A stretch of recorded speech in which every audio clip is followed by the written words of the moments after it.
Paul Gillette não era apenas um fisiculturista. Ele era uma criatura que parecia ter saído diretamente de um laboratório secreto, uma aberração genética tão absurda que até atletas gigantes como Marcus Ruhl pareciam normais ao lado dele. Seus ombros tinham um formato tão descomunal que parecia que cada deltoide carregava um próprio planeta em volta. Os peitorais eram densos, cheios, enormes, como se fossem feitos de pedra. As pernas, mesmo não sendo o ponto mais famoso dele, tinham um volume que assustava qualquer um que olhasse de perto. E o torso? É difícil descrever algo que simplesmente parecia impossível. Paul tinha a combinação perfeita entre largura, densidade e aquela aparência assustadora de alguém que estava sempre prestes a explodir de tamanho. Muitos dizem que Marcus Ruhl foi o atleta mais grande, grotesco e mutante que já pisou no palco. Mas quem viveu a era dos anos 90 sabe a verdade. Se existe alguém que realmente podia ser considerado maior, mais chocante e mais mutante que Marcus Ruhl, esse cara era Paul Gillette. Sua estrutura óssea era tão larga que parecia que sua clavícula tinha o triplo do tamanho de uma pessoa comum. Seus braços enchiam a tela de forma tão completa que até as câmeras tinham dificuldade de captar tudo. Ele era a definição viva de genética fora da realidade. Mesmo entre monstros como Dorian Yates, Nasser El Sonbati, Jean-Pierre Fouques e Ronnie Coleman no começo da carreira, Paul Gillette ainda se destacava como se fosse um personagem de desenho animado colocado no mundo real. Era o tipo de físico que fazia até os maiores duvidarem da própria evolução. E o mais assustador de tudo é que Paul não era apenas grande. Ele era obcecado. Obcecado ao ponto de empurrar o próprio corpo além do limite físico. Obcecado ao ponto de treinar até sentir o mundo girar. Obcecado ao ponto de ignorar sinais óbvios de exaustão. Obcecado ao ponto de chegar em um ponto que nem o próprio corpo conseguiu acompanhar a mente. Era esse nível de dedicação que construía aquele físico impossível de replicar. E foi justamente essa obsessão que o levou a um dos momentos mais chocantes da história do fisiculturismo. O momento em que o corpo dele simplesmente desligou no meio de uma competição mundial.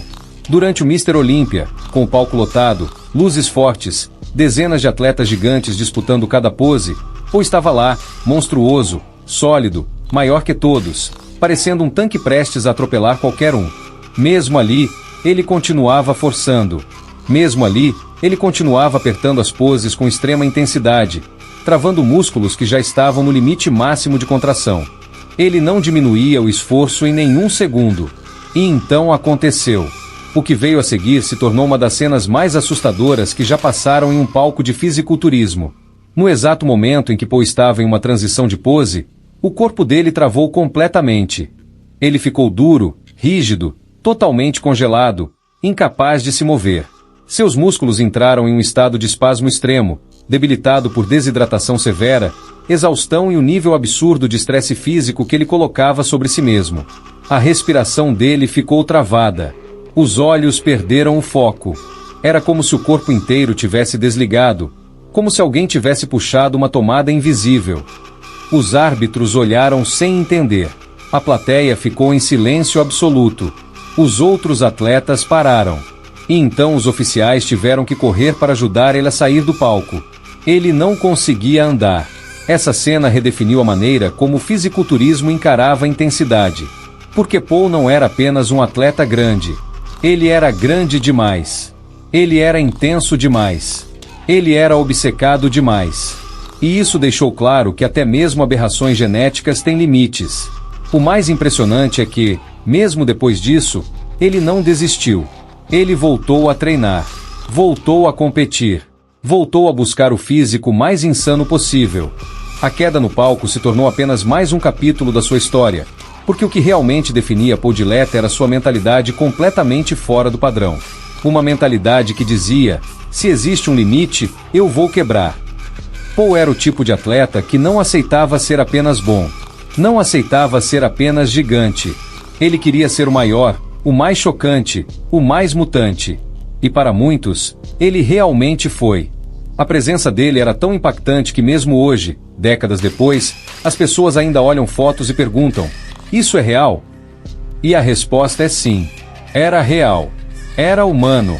Mas parecia tudo, menos humano. Paul Gillette representa uma época do fisiculturismo em que os limites não eram apenas testados, eles eram brutalmente estourados. Ele representa o tipo de físico que não seria aceito hoje, não seria compreendido, não seria replicável. Era único, absurdo, inexplicável e, acima de tudo, inesquecível.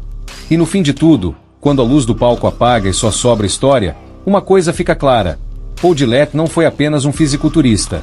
Ele foi um marco, um fenômeno, um daqueles raros atletas que surgem uma vez a cada geração e mudam completamente a forma como o mundo enxerga o esporte. Seu tamanho era absurdo. Sua presença era dominante.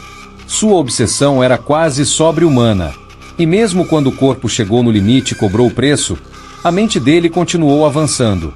Continuou lutando. Continuou querendo ser maior do que todos acreditavam ser possível. Paul Gillette foi um lembrete vivo de que o fisiculturismo não é para qualquer um. É para aqueles que aceitam viver no extremo. Para aqueles que não têm medo de ir além do limite. Para aqueles que entendem que grandeza verdadeira custa caro, e mesmo assim pagam o preço. E se existe uma verdade que ninguém pode negar, é esta: podem surgir novos monstros, novos gigantes, novos mutantes. Mas ninguém jamais vai substituir Paul Gillette. Ele foi único. Ele foi inesquecível. Ele foi história. E se você curte esse tipo de conteúdo, essas histórias que marcaram o fisiculturismo e esses atletas que ultrapassaram o impossível, então já sabe. Se inscreve no canal, deixa o like e ativa as notificações.